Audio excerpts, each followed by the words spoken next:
J'ai le grand plaisir de recevoir Frédéric Macagne. Bonjour Frédéric. Bonjour Bertrand. Frédéric, tu es enseignant en école maternelle. Oui, c'est bien ça. Actuellement en exercice. Oui, mais à mi-temps seulement. À mi-temps, bah oui, parce que tu as une deuxième activité en parallèle. Est-ce que c'est la raison d'être à mi-temps ou c'est un choix de vie? Voilà, non, c'est pour pouvoir mener de front mes deux activités favorites. Donc enseignant qui est mon premier métier et maintenant j'ai développé cette activité d'écrivain de biographie pour les particuliers.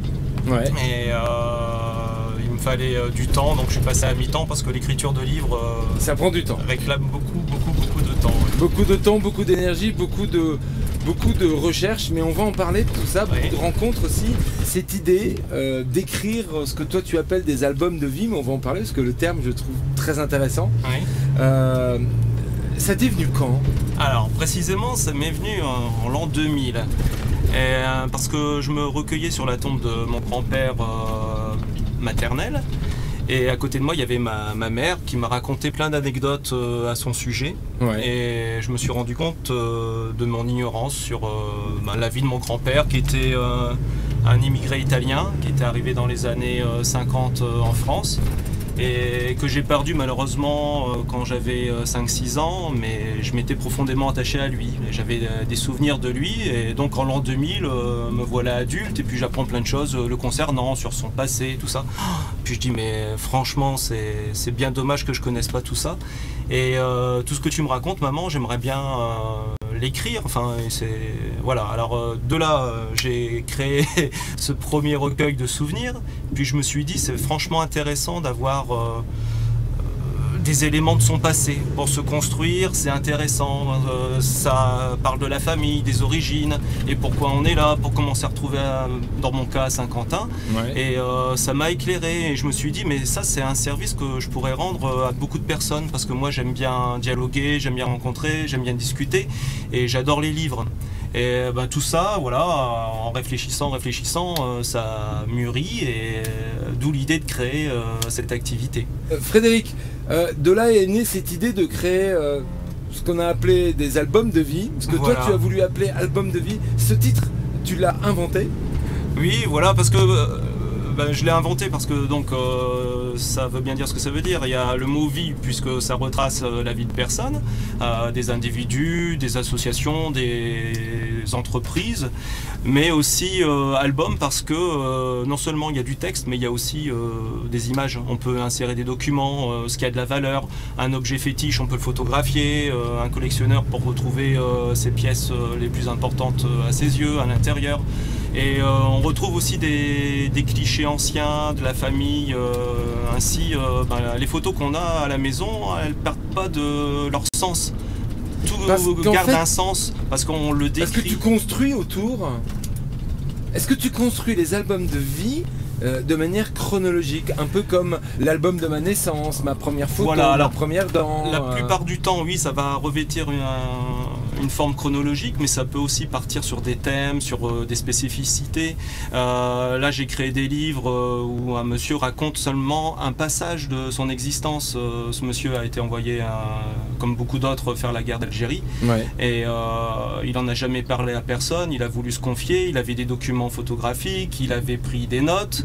Et voilà, il n'en a jamais parlé à sa famille, à son entourage. Et puis, quand il a su que moi, je pouvais faire de son tas de papier, tas de photos, un livre, ouais. Et il m'a appelé et puis voilà, je l'ai rencontré, j'ai bien compris ce qu'il souhaitait faire et ça s'est retranscrit sous forme de livre.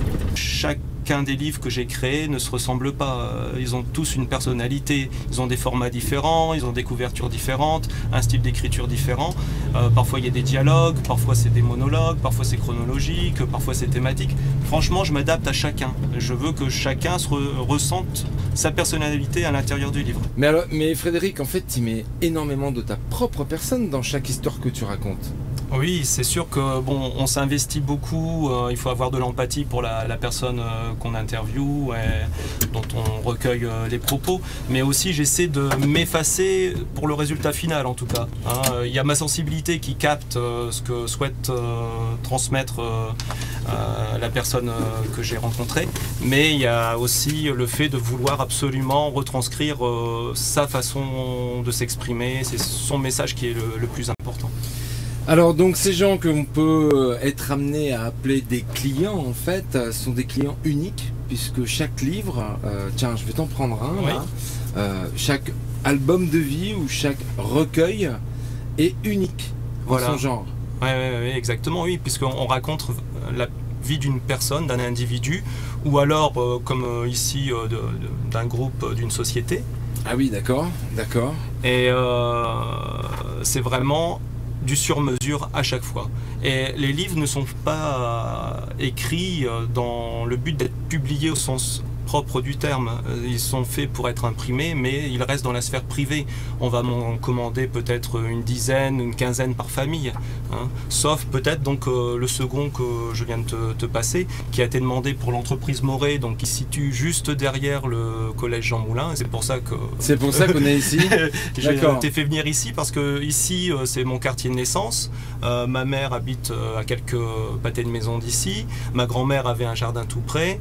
J'ai fait ma scolarité à Jean Moulin, j'ai appris avec des professeurs à qui je rends hommage le français, le goût des rencontres. J'ai joué au théâtre ici avec un super professeur qui s'appelle Monsieur Mercereau. J'ai appris beaucoup de choses, on m'a formé, on m'a ouvert les yeux grâce au collège.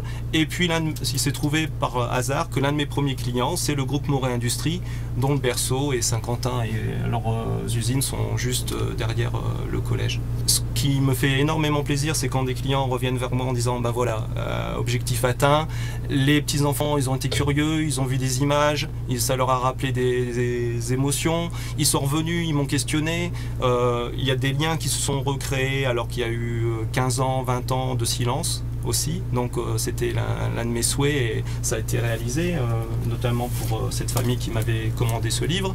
Et donc voilà, c'est un plaisir.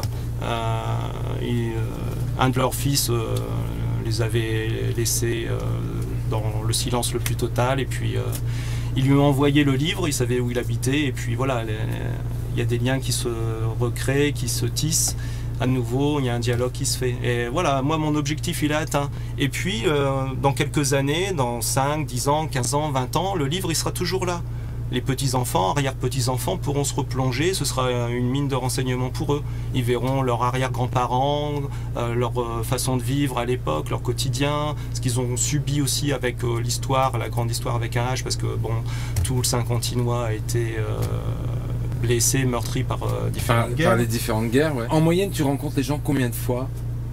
Une dizaine ou une quinzaine de fois, une dizaine de fois. Ouais, donc, entre 1 heure d'entretien à 2 heures d'entretien selon ce qu'on a raconté. Et puis à chaque fin d'entretien, on dit ben voilà, la prochaine fois j'aimerais qu'on aborde tel sujet, mais vous m'aviez parlé d'une personne qui vous avait fortement influencé, vous pouvez m'en dire plus la prochaine fois, et ainsi de suite.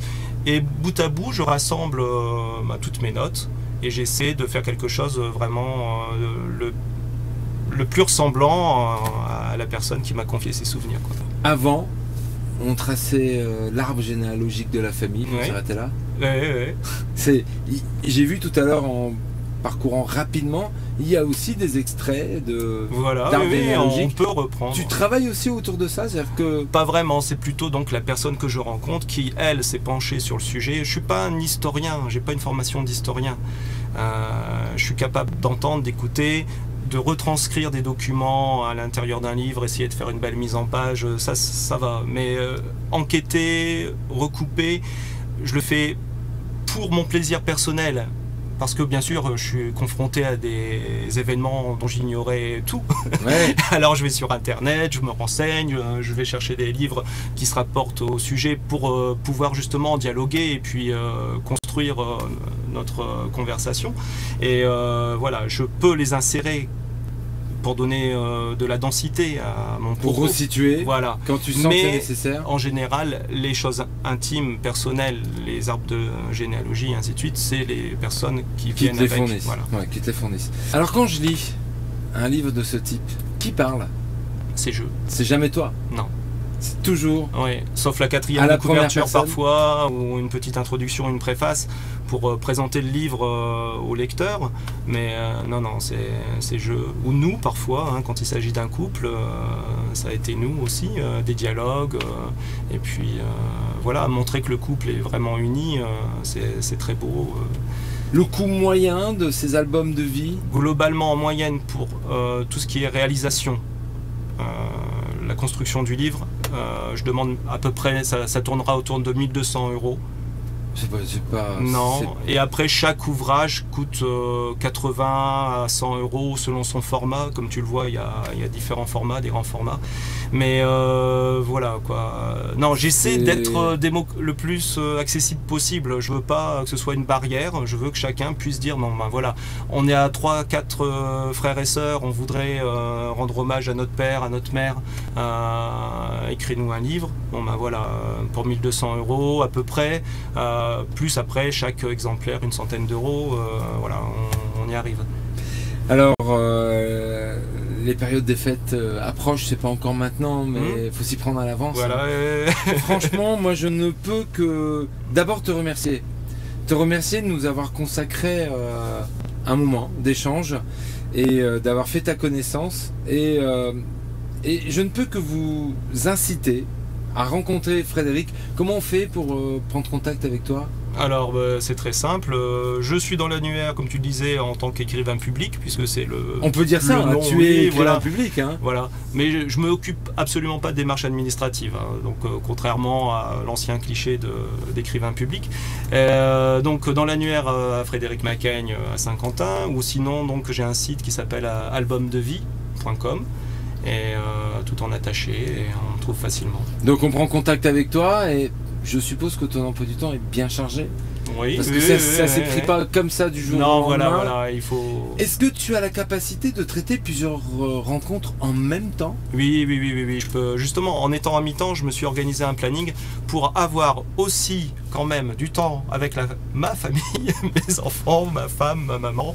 Et parce que bientôt il faudra quelqu'un pour raconter ton histoire à toi, à tes proches. Et puis donc j'ai 3 jours par semaine où je suis disponible pour l'écriture. Donc il y a possibilité voilà, d'enchaîner des rendez-vous. Et je me suis organisé de la sorte. Oui.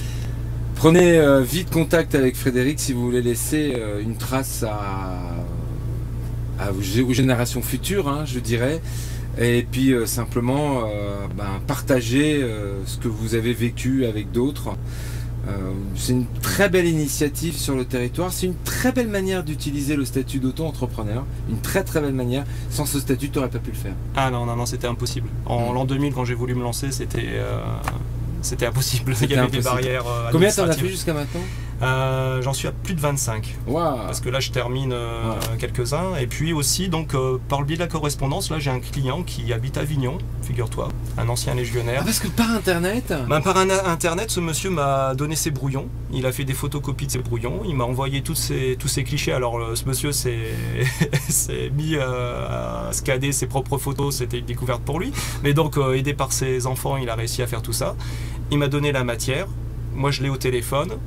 On a un dialogue permanent au téléphone. Et puis donc à Avignon, il va bientôt monter parce que je vais bientôt lui avoir imprimé ses livres et il veut absolument me rencontrer physiquement. Ah oui, pour t'avoir vu, pour voir qui a raconté sa vie, qui a raconté ses... Et donc voilà, on peut aussi par internet, là j'ai quelqu'un aussi sur Saint-Omer qui m'a confié ses écrits. Je peux aussi travailler sur les écrits, je suis pas obligé de rencontrer physiquement la personne. Mais là c'est plus de la remise en forme, c'est plus... Voilà, oui, un travail de remise en forme, mais bon, parfois voilà, l'écriture elle est mal orthographiée, ça crée des complexes auprès de ces gens, et puis ils n'ont pas la manière pour tourner, pour que ça se tienne, quoi. Eh ben, en tout cas, c'est une très belle initiative et c'est une rencontre très intéressante. Frédéric, merci. Merci Bertrand. Un grand merci à toi. À très bientôt. Au revoir.